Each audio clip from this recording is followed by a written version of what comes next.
Bienvenue à tous dans ce nouveau numéro de Maghreb Orient Express, une émission exceptionnelle ici à Tunis, dans les studios de la télévision tunisienne nationale, c'est-à-dire la télévision publique. On connaît désormais la composition de la toute nouvelle assemblée constituante tunisienne, cette Ennahda qui arrive largement en tête des élections avec 37% des suffrages exprimés. Le Parti conservateur décroche 90 sièges dans cette assemblée. Suivent derrière le Congrès pour la République avec près de 8,5% des voix. Le CPR, c'est un parti de gauche, il obtient 30 sièges. Et puis en troisième position, Ekatakol avec un peu plus de 6,5% des voix, ce qui lui vaut d'obtenir 21 sièges dans cette assemblée. Avec moi sur ce plateau, un homme qui a été au cœur, au centre de toutes les attentions ces derniers jours et même ces dernières semaines. J'ai le plaisir de recevoir Kamel Gendoubi. Bonsoir. Vous êtes président de l'ISI, l'instance supérieure indépendante pour les élections. C'est la commission électorale indépendante. C'est vous qui avez annoncé en personne les résultats jeudi soir. Anissa Daoud, vous êtes comédienne, vous êtes également auteur. Bienvenue sur ce plateau. Avec nous aussi Sami Triki, vous êtes membre du bureau politique d'Ennahda. Vous êtes donc arrivé en tête de ces élections. Samira Madawi, merci de nous accueillir puisque vous êtes journaliste à la télévision tunisienne nationale. Myriam Marzouki également qui nous rejoindra un peu plus tard. Je me tourne vers vous. Vous êtes metteur en scène ou plutôt metteuse en scène. Je vous vois sourire puisque vous tenez beaucoup à la féminisation de ce mot. À côté de vous, Khadija Cherif, vous êtes secrétaire générale de la Fédération internationale des droits de l'homme et vous avez été une opposante de longue date au régime de Ben Ali. Avec nous également deux artistes, SK1 et Ismat Ben Moussa alias Sim. Vous êtes graffeur. Je me tourne vers vous. Vous allez réaliser une fresque tout au long de l'émission. Merci beaucoup d'avoir accepté notre invitation. Et puis Armada Bizerta, je me tourne vers vous également. Vous êtes quatre. Merci à vous d'être là. On vous retrouvera plus tard dans l'émission. Peut-être un mot d'abord tous les quatre, un ressenti sur ce plateau. Vous êtes issus d'horizons différents. Vous avez des idées politiques différentes. On va le voir très certainement dans ce débat. Nous sommes ici ensemble pour débattre. Ça paraissait encore inconcevable il n'y a pas si longtemps, Kamel Gendoubi. Oui, tout à fait. Mais c'est la Tunisie, les Tunisiens qui ont voulu cela et c'est quelque chose qui était de l'ordre d'un rêve et qui se réalise. Anissa Daoud. Tout à fait inconcevable. Pour ma part, c'est la première fois que je mets les pieds à la télé nationale dans ce bâtiment tout neuf, parce que je n'étais pas adoubée par la précédente télé. Donc j'attends beaucoup de cette nouvelle télé qui va être, et je l'espère, un contre-pouvoir. Sami Triki, vous n'étiez pas non plus adoubé, vous, je crois, le parti Ennahda, comme Anissa Daoud, à venir à la télévision publique tunisienne sous l'ère Ben Ali. Bon, tout d'abord, je dis bonsoir à tout le monde. Laissez-moi vous remercier pour m'avoir invité et de me donner l'opportunité de passer un salut tout d'abord aux partisans au fond de votre chaîne et aussi et de parvenir à un message d'amour pour notre peuple qui a fait preuve énormément d'une maturité extrêmement remarquable. Laissez-moi aussi passer un message, un salut chaleureux à l'âme de nos martyrs qui nous ont offert finalement l'opportunité de vivre une véritable démocratie. C'est ça pour nous le plus important. C'était le 23 octobre, c'était un jour historique. Il a couronné d'un militantisme de génération en génération, de la gauche vers la droite. Dieu merci, mais voilà, on est là. Samira Madawi. Eh bien évidemment, c'est un moment d'histoire, puisque encore il y a quelques temps, bien sûr, il y a eu le 14 janvier pour nous offrir ce rêve presque sur un plateau pour nous autres journalistes de la télévision nationale, il faut le dire. Toujours est-il qu'on était toujours dans cette résistance passive à l'intérieur des rédactions et les gens ne le savaient pas beaucoup. Quand même, un plateau de cet acabit était impensable, mais c'est le rêve qui se réalise, c'est celui de la révolution tunisienne, c'est celui de la volonté du peuple qui s'est exprimé et par laquelle la presse tunisienne compte bien se mettre, s'aligner, se positionner dans cette nouvelle ère pour une refonte et une promotion de la liberté d'expression et de défendre, de protéger la profession. Alors, Sami Triki, vous parliez du 23 octobre. Il s'agit bien entendu de cette journée historique de dimanche dernier. On va justement revenir sur cette journée, ce dimanche 23 octobre, qui fera date dans l'histoire de la Tunisie, mais aussi du Maghreb et sans doute bien au-delà. C'est un reportage signé Ilham Taoufiki, Martin Van Den Bosch et Séverine André.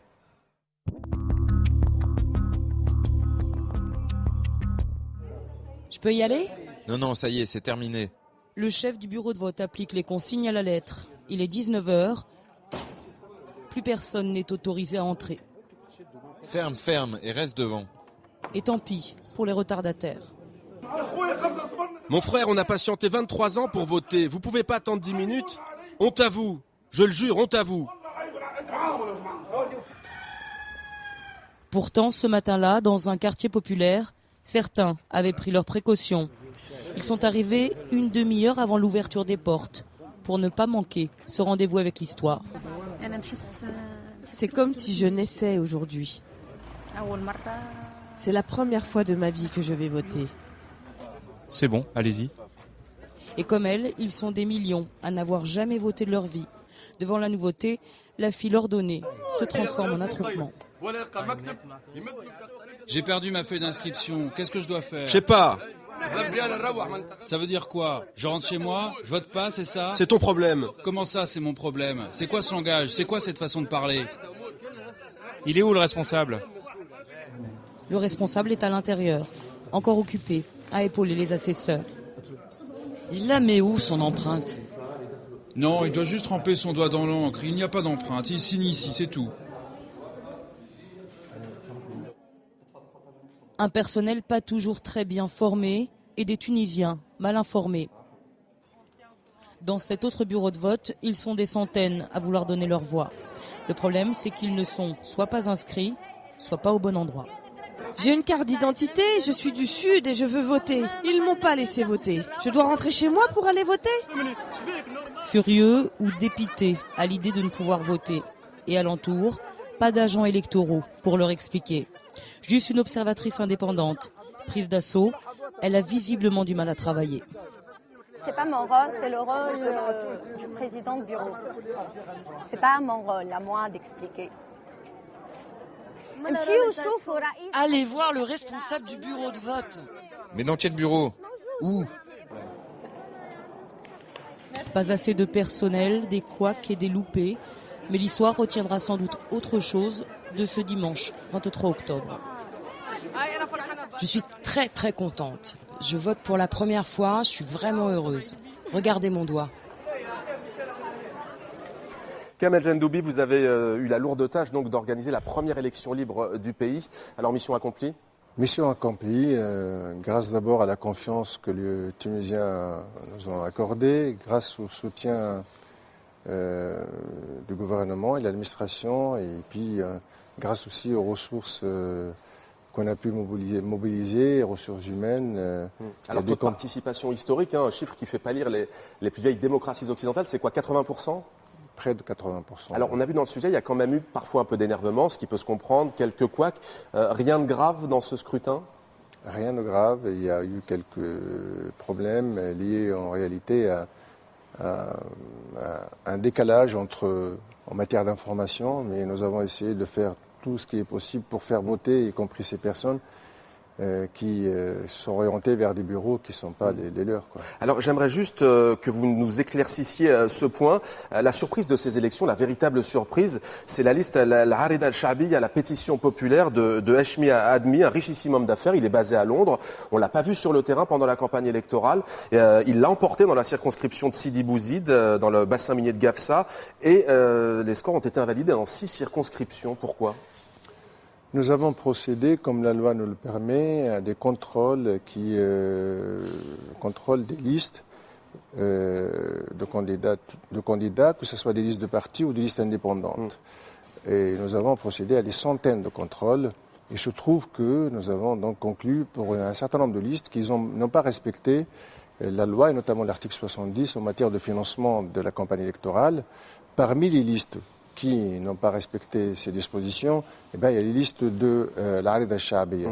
Mais il y en a d'autres. Le problème, c'est que les autres n'ont pas eu de sièges. Donc, et c'est la raison pour laquelle donc, ça a fait un peu événement. Mais je voudrais quand même dire qu'il n'y a pas une liste de l'Arida. Ce sont des listes indépendantes, toutes.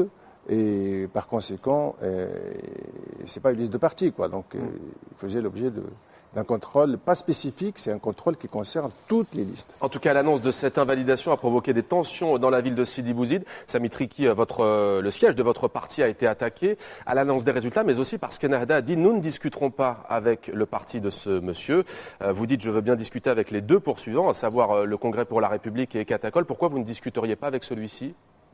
Parce que c'est En vue de normal. former un gouvernement d'union nationale, un provisoire. Oui, tout d'abord, il faut respecter nos engagements. On a fait un parcours ensemble, le CPR, le TACAT, le PDP, le Pôle démocratique. On a créé le G12, le G8.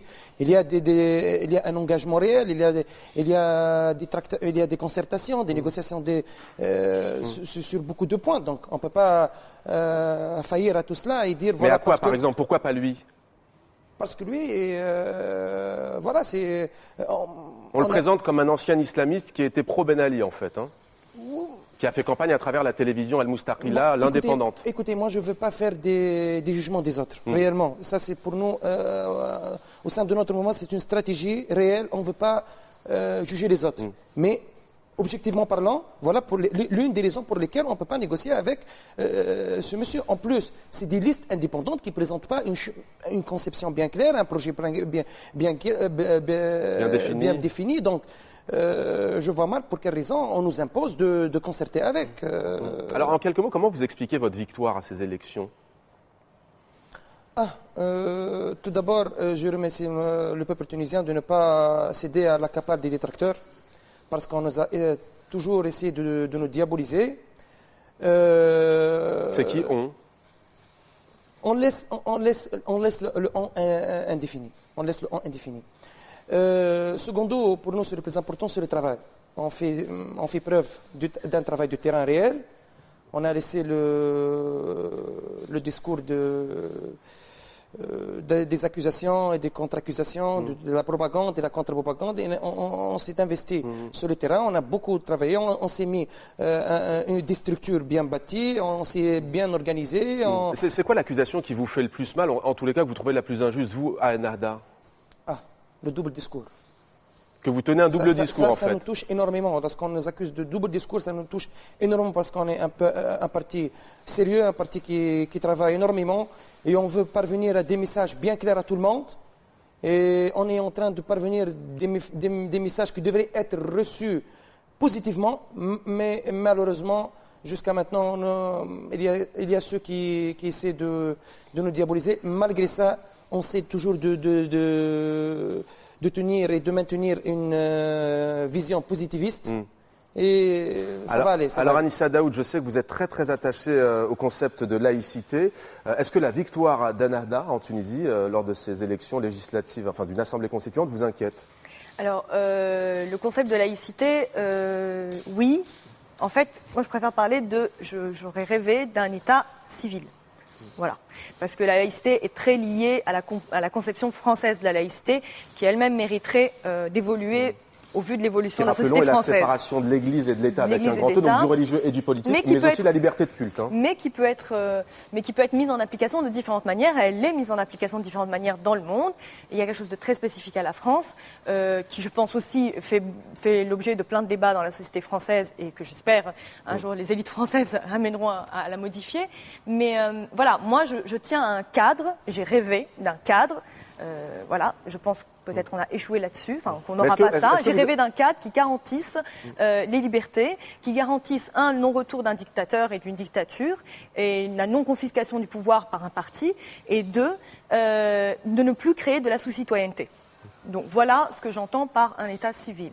Donc il faut que juifs, musulmans, croyants, incroyants, pratiquants, non pratiquants puissent s'exprimer de manière absolue sans avoir... sans borne. Laïcité par rapport aussi au parti Ennahda, c'est un débat qui est beaucoup revenu. Vous, est-ce qu'il y a, encore une fois, je répète ma question, des sujets qui vous inquiètent à l'avenir? On présente souvent la Tunisie comme étant celui dans le monde arabe, et peut-être même bien au-delà, qui a accordé le plus de droits aux femmes avec le statut du code personnel. Il y a aussi sur les listes électorales la moitié de femmes éligibles sur les listes. D'ailleurs, il y en a 49, précisons-le, dans cette assemblée. Ennahda aura 42 femmes qui siégeront dans cette assemblée. Est-ce qu'il y a des sujets qui vous inquiètent avec cette victoire d'un parti qui est présenté comme islamiste? Mais évidemment, on a tous des inquiétudes. Moi, j'ai une inquiétude à partir du moment où la droite passe. Donc la droite est passée en Tunisie de manière forte. Ça s'explique de plein de manières différentes, il faudrait en parler. Donc oui, je ne partage pas leur projet de société que je juge conservateur. ni même leur choix économique. Mais oui, il y a des craintes. Je suis une artiste, donc j'ai peur pour la liberté d'expression. J'ai peur pour le droit des femmes, mais on va être, voilà, le positionnement aujourd'hui est d'être dans la vigilance et d'être dans le travail de contre-pouvoir dans la société civile et pour les partis dans le travail politique. Vous attendez les premières décisions du parti Ennahda, en tous les cas, lorsqu'il sera au pouvoir, en fait. Oui, mais ce qui m'inquiète plus, en fait, c'est un retour en arrière, c'est-à-dire ce qui m'inquiète plus, c'est une démobilisation de la société civile tunisienne. Ce qui m'inquiète plus, c'est que le journaliste ne joue pas un rôle de contre-pouvoir. Ce qui m'inquiète plus, c'est qu'il y ait quelque chose qui se passe de manière insidieuse et qu'on accepte ou laisse passer des choses sans s'en rendre compte. Ça, c'est ma réelle inquiétude. Samira Madawi, vous êtes consciente, vous, du rôle que vous allez avoir et peut-être même d'une certaine pression. Vous êtes la télévision publique aussi. Oui, une télévision publique pour le journal télévisé langue française et langue arabe, donc un journal francophone. On a subi tout de même 23 ans de censure. Ça nous a complètement paralysés par rapport à notre rôle de métier de journaliste où on devait avoir une approche quand même très citoyenne ou être plus près des attentes du public. Ceci a créé un manque de crédibilité, une crise de... Mais ce que la chose sur laquelle je voudrais surtout revenir, c'est que justement ce printemps arabe ne doit pas se transformer en une espèce de lutte contre les infidèles, entre la division de la société civile entre islamistes et laïcs. Non, la Tunisie d'abord est une Tunisie à un devoir citoyen et un devoir d'information, c'est-à-dire que normalement on devra penser à inscrire quand même le code de la presse au niveau de la liberté d'expression et d'opinion, au niveau de la Constitution, également l'égalité entre l'homme et la femme. Tous ces paramètres-là doivent entrer en ligne de compte dans cette Tunisie post-révolutionnaire, la Tunisie qui a subi un régime despotique. Il ne faut pas non plus que la boîte de Pandore électorale nous enfante un printemps arabe islamiste entre guillemets, d'autant plus que de toutes les façons la strate sociale tunisienne est à la base très imprégnée de la foi, qu'il faut respecter ce choix citoyen. La laïcité est un bien grand débat à mon sens, c'est un débat public, ça ne se décrète pas du jour au lendemain, il faut prendre en compte ce qui se passe au niveau de la société. Vous avez prononcé printemps arabe islamiste, on entend parfois des deux côtés, plutôt de côté des médias européens parfois. Ces derniers jours, va-t-on assister après un printemps arabe à un automne islamiste en référence aux déclarations du chef du CNT en Libye, Moustapha Abdel-Jalil, et de la victoire d'Ennahda ici. Là, c'est une critique que vous retrouvez comment? Alors, Bon, moi, personnellement, je vois que Madame Samira, c'est une bonne porte-parole du mouvement Ennahda, parce que c'est le projet qu'on essaie de faire parvenir, de mettre en exergue, ça c'est la vérité. Bon, pour les inquiétudes, je pense que... Je crois que le rôle de journaliste n'est pas être le porte-parole de qui que ce soit. Je parle de votre discours. Oui, je parle de votre discours, c'est le discours qu'on adopte. Je parle du discours... L'appartenance culturelle tunisienne, arabo-musulmane, n'est pas d'exclusivité d'un parti politique, à mon sens. Non, mais juste, vous n'avez pas peur, par contre, d'un automne islamique, par exemple? Pardon, j'ai voulu dire que son discours et le nôtre. C'est-à-dire, c'est un discours de citoyenneté, exactement. S'engage dans l'action politique. C'est la raison pour laquelle on dit que les inquiétudes des autres, même c'est compréhensible, mais c'est injustifié. Parce qu'on se présente, on ne se définit pas par rapport aux laïcs, on se définit en tant que citoyen, on se définit en tant que parti moderniste. Le modernisme, il est vu, on peut le voir, on peut le visionner d'un côté ou d'un autre, mais on ne peut pas spéculer ce mot, la modernité et le modernisme d'un seul côté. Donc, il faut du débat, vous dites, en fait, avec les autres forces du pays. Anissa Daoud. Juste pour revenir sur, vous m'avez posé la question de mes inquiétudes. Par exemple, moi, je suis hyper inquiète par rapport au discours des médias, qu'ils soient nationaux ou internationaux, vis-à-vis de ce qui est en train de se passer. Par exemple, excusez-moi, je vais un peu mettre de la contradiction dans le concert de louanges par rapport aux élections. Quand même, il y a eu très très peu une prise de compte de tous les rapports des associations indépendantes tunisiennes par rapport aux élections. Il y a eu un nombre de fraudes assez important venant de beaucoup de partis, mais venant beaucoup aussi du parti Ennahda. Et aujourd'hui, il y a comme un blackout. On n'en parle pas, ou alors dans des médias émergents ou dans des petites sphères, parce qu'il faut absolument dire que les élections sont absolument un succès. Je pense qu'il n'y a pas de honte à dire que tout est nouveau, qu'il y a aussi des erreurs qui sont faites et c'est intéressant aussi de les signaler, d'en parler et aussi c'est aussi rendre hommage au travail aussi des gens qui ont fait un travail pendant des mois sur le terrain Des irrégularités, il y en a aussi beaucoup dans les pays dits démocratiques, qu'ils soient occidentaux ou pas. La question, c'est que ça ne remette pas en cause le résultat final. Je parle d'irrégularité significative. Mais bon, ça, c'est les rapports des indépendants. Après, M. Jendoubi est là, j'ai tout un respect pour son travail. Je ne vais pas, donc vous parlez des associations sur le terrain qui font un travail de terrain, qui ont remarqué cela. S'il y avait un point que vous voudriez, vous, je sais que vous êtes sympathisante du pôle moderniste démocratique qui a obtenu, dites-moi si je me trompe, mais 5 sièges dans cette assemblée. Minoritaire. C'est ça, 5 sièges. Qu'est-ce que vous inscririez dans le marbre de cette constitution, vous? Eh bien, d'abord, la liberté d'expression. Parce que s'il y a liberté d'expression absolue, et je dis bien absolue, ça veut dire que quel que soit ce qui se passe dans les années à venir, il pourra y avoir contestation, il pourra y avoir discussion, il pourra y avoir débat public. Oui, Kamel Jendoubi, qu'est-ce qui va se passer maintenant? On évoque cette constitution, il va falloir la rédiger maintenant. Ils sont 217 à avoir cette belle mission, mais aussi une lourde tâche. Comment ça va se passer maintenant? Elle sera prête quand, cette nouvelle constitution? Normalement, elle doit être prête dans un délai d'1 an. En tout cas, c'est l'engagement pris par un certain nombre de partis, et pas des moindres, qui sont d'ailleurs parmi lesquels il y a des partis gagnants de cette élection.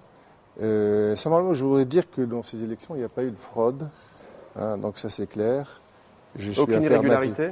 Par contre, il y a des irrégularités, il y a des infractions que nous avons donc documenté en quelque sorte, et nous attendons d'ailleurs les rapports des associations et des observateurs, et tout cela va être à la fois publié sur le site, je veux dire Alors, on va maintenant partir à la rencontre des journalistes de Shems FM. Ils ont donc couvert cette élection. Alors, Shems FM, c'est la première radio privée à émettre en arabe dialectal. Une radio aussi qui a tenu à se montrer exemplaire en ce qui concerne la répartition du temps de parole des différents candidats en liste, des différentes forces politiques en liste. Alors, comment ont-ils couvert cette actualité? Comment ont-ils traité cet événement historique? On regarde et on en parle juste après.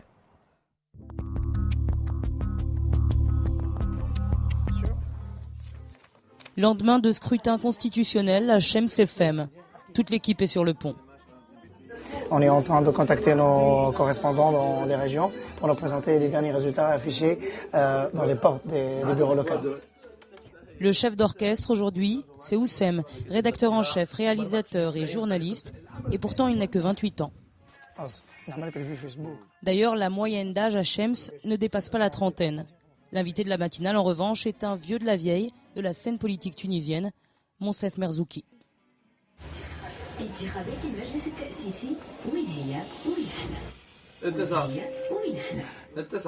9h36 sur les ondes de Shems FM. Bienvenue à tous, où que vous soyez. Avec nous, Monsef Merzouki. Bienvenue à vous. Bienvenue à tous ceux qui nous écoutent. Alors, vous avez changé du net, c'est une des raisons de votre succès? Un peu d'impertinence et surtout de l'objectivité. En 1 an d'existence, Shems FM est devenu le passage obligé pour les politiques et les figures de la société civile. Depuis plusieurs jours, pour les journalistes, c'est presque du 24 heures sur 24. Là, on peut pas aller dormir, c'est pas possible. Ce qu'on est en train de vivre, c'est incroyable, tout simplement, c'est historique.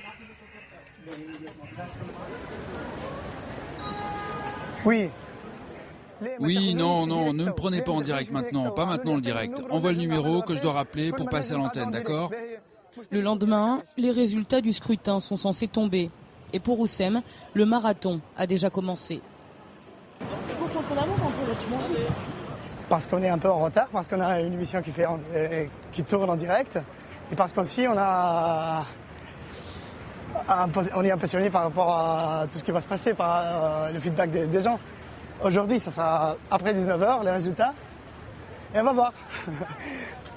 D'ici là, il faudra encore tenir 3 heures de direct. Sa mission à lui, c'est d'interviewer des citoyens lambda. Bonjour Aïda, je suis dans un café, je suis avec Aïssam, le gérant. Penses-tu que ta voix a été prise en compte pour le futur de la Tunisie? Franchement, pas vraiment. Car quand tu prends connaissance des premiers résultats, tu vois bien que le parti Ennahda prend le dessus. Mais c'est la démocratie. Direction le centre réservé aux journalistes par la commission électorale.